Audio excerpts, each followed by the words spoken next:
Hello, hello, hello. To be completely honest, when it was raining when I walked out of my house this morning, I was like, oh, people aren't going to show up. That was wrong. So as we jump into this, I just want to say I am so excited to see you all here this morning. This is one of my favorite communities, and I get to talk about something I'm super passionate about. So this is one of those core memory moments. I just want to take pictures to make sure that I remember it. So thank you for being here. Thank you for being a part of this moment for me. And let's jump into it. So I don't know if you've read, I'm a strategist. I mean, in San Francisco, you really can't throw a quarter without hitting a strategist in this city, if you know. And there are no surprises here. I'm going to start out with research. It's our bread and butter. It's our anchor point. Nothing heavy here. We're going to keep it light. What I'm going to ask you to do is do a waterfall hand raise. So I'm going to ask a question, and I want you to keep your hand in the air if it applies to you. And I'm going to keep asking questions. If they apply to you, keep your hands in the air. If they don't, lower your hand. Don't worry, I'll talk you through it. Easy peasy, lemon squeezy. We got this.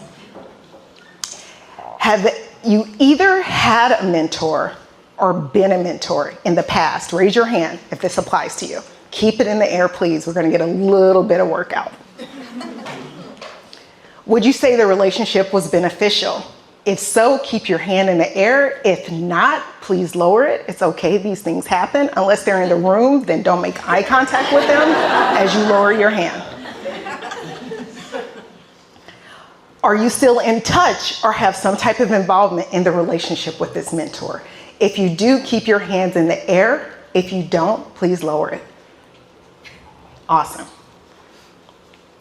Now, would you classify the relationship as transformational? If you say it was transformational, keep your hands in the air. If not, please lower your hand. And then our last question, would you classify the relationship as one of the most important relationships of your life to date? There are great things ahead for all of us, but just today, would you classify that? If so, hands in the air. If not, great. Thank you for that. No big data. We're done with the question and answer. Well, no, we'll have another question and answer. We're done with the questions for now. I was just curious. I was just kind of nodding my head just because, as you see, we started out with a lot of hands raised, and then it kind of went down as we went on. Even though it's amazing, so many more people than I thought are still in touch with that person, which is amazing. So I actually thought at that point a lot more would drop. And the reason why I was curious about this and shaking my head is because I seem to hear two narratives about mentorship in the wild. The first one is this, the guru, right? The Yoda, the Luke, Maya and Oprah, even Buzz Lightyear, or not Buzz Lightyear, what is that? Lightning McQueen. He has a mentor. Danielson and Mr. Miyagi is a mystic almost, right? It's a lot. You're seeing this moment. I mean, it's great you get to save the empire, but damn, that's pretty heavy. And if it's not that narrative, it's this narrative that I tend to see. This is a great article. I put the QR code here. If you're brand new to mentorship, it's fantastic. But it's a 21-minute read and a 10-point list. I'm surprised they don't have a contract in there because mentor contracts actually do exist. That is also pretty heavy, right? You got to approach it with such intensity.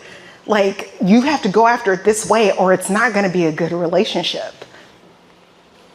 Nothing is wrong with those. I'm not here to say those are bad and this is good. It's just different. And I believe it's really, really heavy. And it's really putting a lot of pressure on you. It's putting a lot of pressure on that person. It's making it bigger than it really needs to be. And we can just chill a little bit, okay? Because I think we can make it simpler. We can make it a straight line. Mentorship is in our lives every single day. And my perspective is there are 3 simple steps for free 99 that I'm going to share with you today. But first, why I give a damn, to use the Creative Mornings. You see this cute little button here? This is the goddess that was standing before you many, many, many years ago. I love this picture. I won't tell you why because I don't want to take up time, but namely because of this black watch here. And I can tell you afterwards, it's in my memory from my childhood.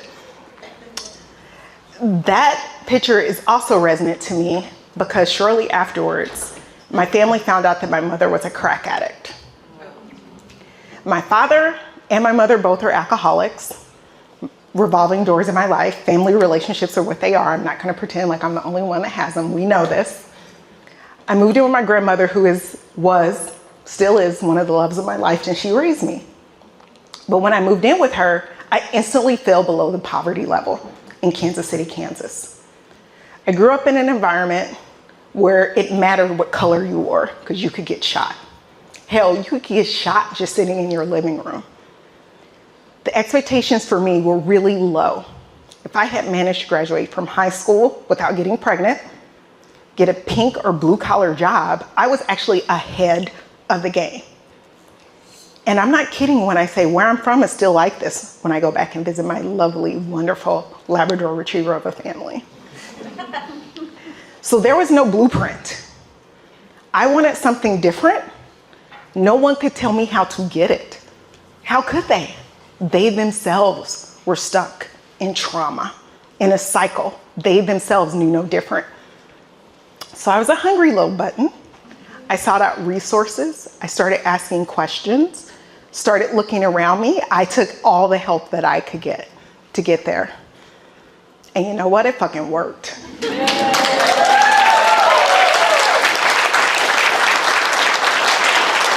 Mentorship for the win. This is me graduating with my MBA. Yes. I was the first college graduate of my family. I was the first graduate college from my family as well. Now I have a couple of cousins, and my younger sister also has a graduate degree. But we began to change the narrative. Mentoring did this. Asking questions, people helped me, seeking resources. It all worked. This picture is something that's in my memory as well, not just because of my graduation, but a week later, I had a big blowout party. I had just became a first-time homeowner.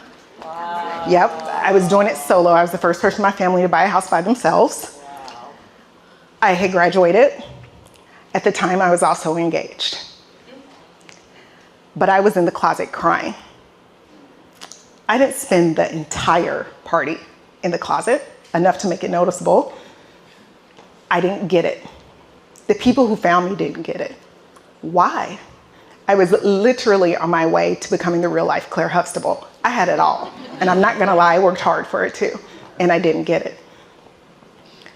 I just kept going, wiped my tears off, went out, was a great host, and kept going. What I didn't get at the time is that I had intense hyper-focus that was blocking me from so many blessings in life. This is about Netflix, which is also true for my reality of how I spend my time to do it. But if you were to cross out Netflix and put in work, that was me at that point in time in my life.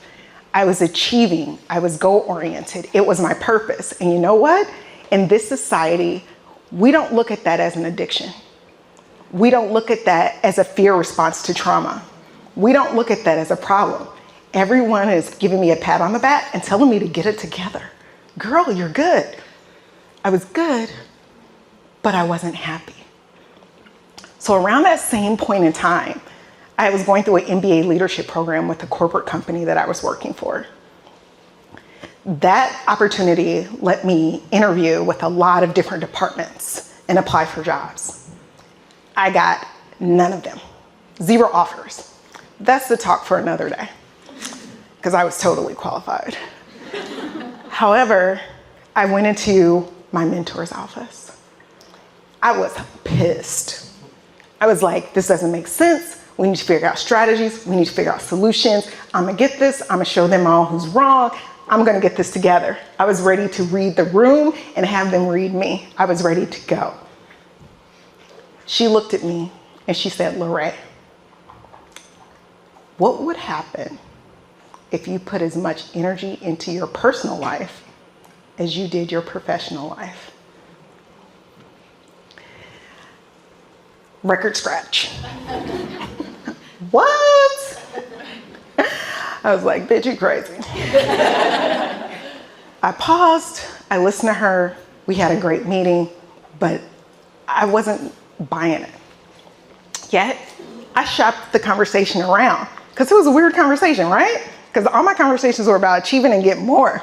And here's this lady telling me I need to do this. But I kept letting it marinate and kept letting it marinate. And then I said, stop, let me try this on. And I did. And I started living the hell out of life. Because that intensity that I have in work is the intensity I bring to every day in my life now. I look and see beauty everywhere. I always have the sunshine. I say yes to so many opportunities. My friend had a bunch of people flake out on her. She was like, hey, do you have $10,000 and want to go to Antarctica? No and yes. Let's do this. That is my mentality. Why is it my mentality? Because I saw possibilities over solutions. I didn't get the answer that I wanted, and I just decided to try it on, to let it marinate, to say, there could be something here. Because technically, the decision that you make today is only as heavy, as important as your next decision. It ain't that serious. Really, it's not. There's two things that are serious: life and death. That's it. So I believe it's simple. I believe it doesn't need to be so heavy. I believe everyday mentorship is attainable and accessible to everyone in this room every single day of your life. First, start a conversation with someone.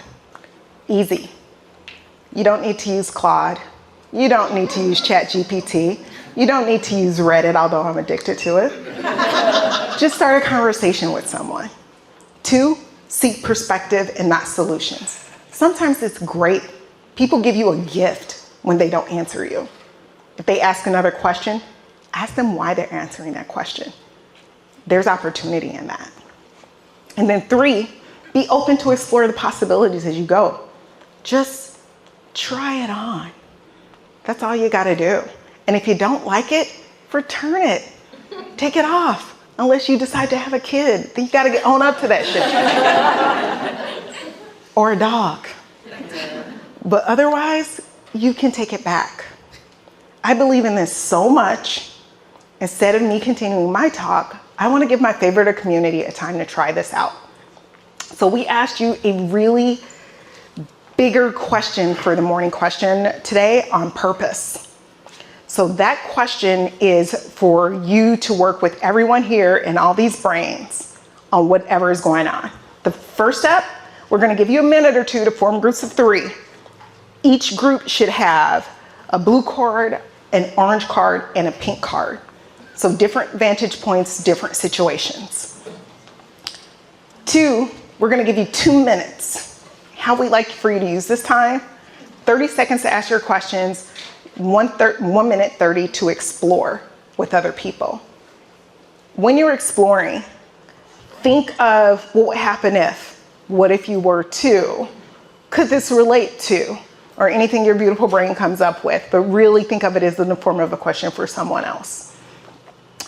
Then finally, don't seek an answer. Just let all those questions marinate. The answer or the actions will come to you as you let them marinate and you move through. Does that make sense? Any questions? All right, we're gonna give you like 2 minutes. If you can turn to people next to you that have different cards, or find people that have it, but try to find different color cards for the group. Thank you so much for giving me a whirl with that. My strategist just loves the workshop nature that just happened here. Like, it gave me warm fuzzies inside for a Friday. That hopefully was a taste of micro mentoring. And I would love to know what it is like for each of you. You know, one of the things that I always say is when we talk to people, we tend to be waiting for that rebuttal. We tend to be waiting to explain why we can't do this. And sometimes we just need to shut up. Listen, say yes, okay. I might not agree with you. Thank you for that. Let me marinate on it. And that's when I think true micro mentoring can happen, when you just listen, let it marinate, and see where it helps you direct your positive energy to on your solution. Because my belief is, this is my personal individual belief, we already have the answers. There's no blueprint and guidebook, because each person in here has an individual blueprint and an individual guidebook, and you are working your whole life path on unlocking that. So you have all the answers that you need. Other people, the world is like a library. Check out a book for a little while. Talk to people. Read it, take the reference out, put it back on the shelf, go on with your life. It works out. So this is how you reach me. You know, I'm a general strategist, so we can talk strategy things all the time. If you just want to reach out for a hug or a high five or a coffee, I live over in Oakland, but I definitely come over to the San Francisco Bay quite a bit because I just moved and a lot of my peeps are over here. So if you're Oakland peeps, reach out to me. I need more Oakland peeps. You can go to my website, send me an email, follow me on Instagram. I don't post very often. I suck at it, but you're more than welcome to connect with me any old fashioned way. And I'll be here for a little while after tonight as well to talk with all of you. So let's open it up if there are any